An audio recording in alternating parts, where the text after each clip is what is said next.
Hello बच्चों, आज हम बिल्कुल नया चैप्टर निर्देशांक ज्योमेट्री शुरू करने जा रहे हैं। निर्देशांक ज्योमेट्री शुरू करने से पहले कुछ बेसिक नॉलेज आप लोगों को होनी चाहिए, जैसे संख्या रेखा क्या होती है। संख्या रेखा आपको मालूम ही है क्या होती है। इस तरह की एक रेखा होती है, ये जो होता है इसका मूल बिंदु होता है, इसको ओरिजिन भी कहते हैं। और जो जितने भी ये आपके पूर्णांक होते हैं, इनके बीच एक एकक की दूरी होती है, यानी कि 1 यूनिट डिस्टेंस। ठीक है, ये आपका 1 यूनिट डिस्टेंस होता है। अब बच्चों, निर्देशांक ज्योमेट्री में हमें दो तरह की रेखाएं चाहिए होती हैं, एक जो सीधी इस तरह की रहती है और एक जो इस तरह की रहती है, खड़ी खड़ी। ठीक है, तो अब हम उसको देखते हैं कि उसको क्या कहते हैं और कैसे बनाते हैं। तो देखिए बच्चों, इस तरह से हमें दो रेखाएं चाहिए होती हैं। एक्स डैश जो इस तरह से रहती है, इसको कहते हैं क्षैतिज रेखा। यह इसका मूल बिंदु है। दोनों तरफ एरो लगे हैं, इसका मतलब है कि इस तरफ भी अनंत तक जा सकती है और इस तरफ भी यह अनंत तक जा सकती है।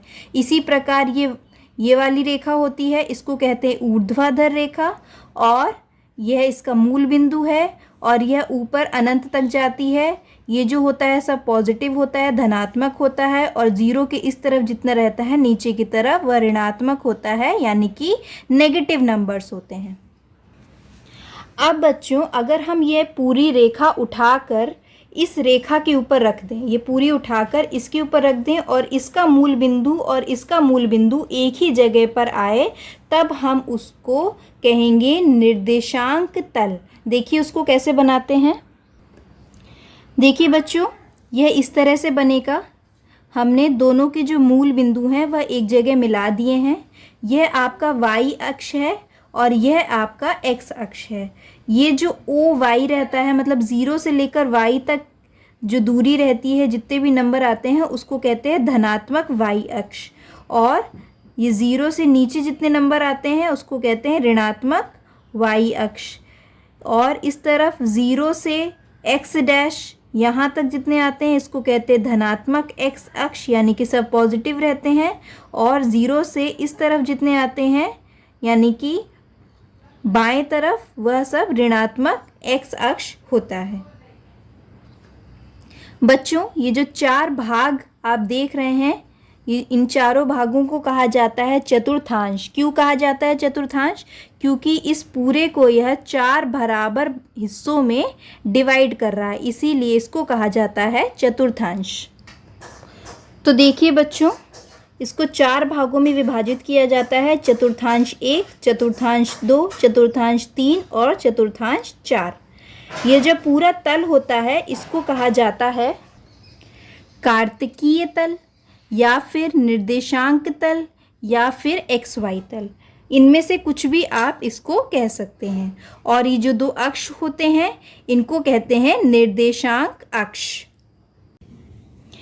आइए बच्चों, अब इसको एक उदाहरण से और अच्छी प्रकार से समझने का प्रयास करते हैं। देखिए क्या लिखा है। आकृति में अक्षों पर अंकित बिंदुओं के निर्देशांक लिखिए तथा बिंदु की भुज एवं कोटि भी लिखिए। यानी कि ये जो अलग अलग बिंदु दे रखे हैं आपको, इसके आपको निर्देशांक लिखने हैं और इसकी भुज और कोटि भी लिखनी है। तो देखिए इसको कैसे करते हैं। सबसे पहले ए देखते हैं। जो ए पॉइंट है, वैसे तो ये जो है ये ग्राफ पेपर पे बनता है, आप लोग इसको ग्राफ पेपर पे ही बनाएंगे। हमने इसको इस पे बनाया है, कॉपी पे। ठीक है, तो देखिए बच्चों, ये ए पॉइंट है, इसकी आपको बिंदु लिखने हैं, यानी निर्देशांक लिखने हैं। तो कैसे लिखेंगे? सबसे पहले ए की दूरी आप ज्ञात करेंगे कि ए की जो दूरी है वह x अक्ष से कितनी है। तो देखिए बच्चों, ये आपका x अक्ष है और ये पूरा जो है x डैश, ये पूरा x अक्ष है और यह पूरा y अक्ष है। जो बिंदु A है वह x अक्ष के किस पॉइंट पर है? 4 पर है। तो इसके लिए जो पहला पॉइंट हो जाएगा A के लिए, वह हो जाएगा 4। ठीक है, और इसको हम इस तरह से लिखते हैं ब्रैकेट के अंदर। ठीक है, मतलब इसकी एक्स अक्ष से दूरी कितनी है 4। पहले हम एक्स अक्ष से ही दूरी देखते हैं, उसके बाद हम वाई अक्ष से दूरी देखते हैं। तो ए की वाई अक्ष से दूरी कितनी है, देखिए 0। यहाँ तक हम जा रहे हैं, ये पूरा वाई अक्ष है ना, तो यहाँ से यहाँ तक की दूरी कितनी है 0 है। तो ए का जो पॉइंट हो जाएगा वो हो जाएगा 4 और 0। अब इसमें बोला है कि भुज और कोटि बतानी है आपको। तो बच्चों एक्स अक्ष से जो दूरी होती है वो होती है भुज, और वाई अक्ष से जो दूरी होती है वह होती है कोटि।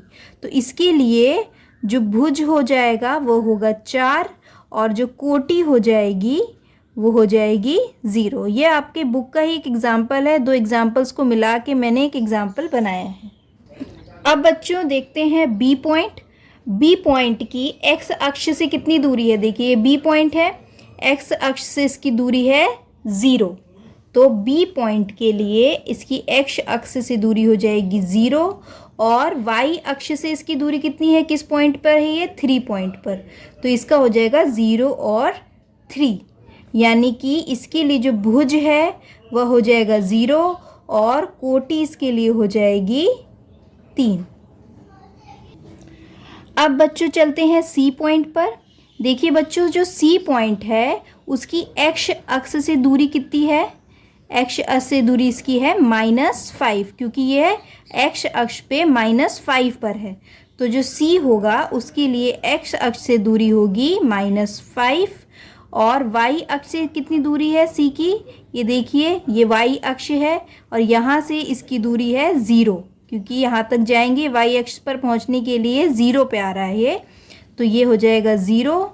तो इसके लिए जो भुज है यानी एक्स अक्ष से दूरी है वह हो जाएगी -5, और जो कोटि है यानी कि वाई अक्ष से दूरी है वह हो जाएगी 0। अब देखिए बच्चों पॉइंट डी। पॉइंट डी की एक्स अक्ष से दूरी कितनी है, देखिए बच्चों ये एक्स अक्ष है, और पॉइंट डी की यहाँ से दूरी है 0।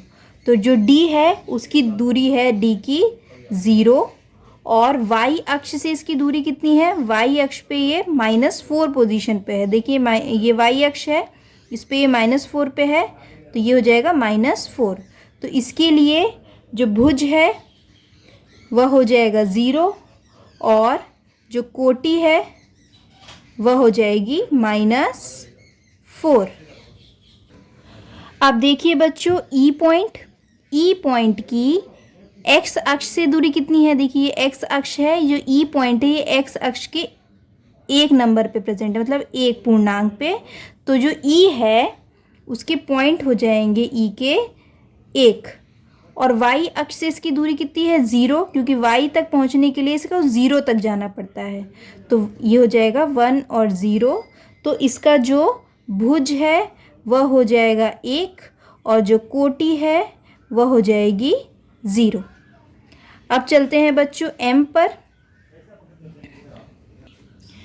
तो जो ये एम पॉइंट है इसकी एक्स अक्ष से दूरी देखते हैं। अगर ये ग्राफ पेपर पर बनता तो ज़्यादा आसान रहता, लेकिन अब इस पे बना है तो हम इसकी एक्स अक्ष से दूरी देखेंगे, बिल्कुल सीधाई पे मिलाएंगे। तो देखिए एक्स अक्ष से दूरी है इसकी -3, तो एम के लिए एक्स अक्ष हो जाएगा -3, और वाई अक्ष से दूरी कितनी है, देखिए एकदम सामने चलेंगे तो 4, तो -3 और 4, यानी कि एम की एक्स अक्ष से दूरी -3 और वाई अक्ष से 4। तो इसके लिए जो भुज है वह हो जाएगा -3,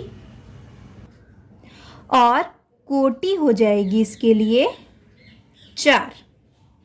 अब चलते हैं बच्चों एल पर।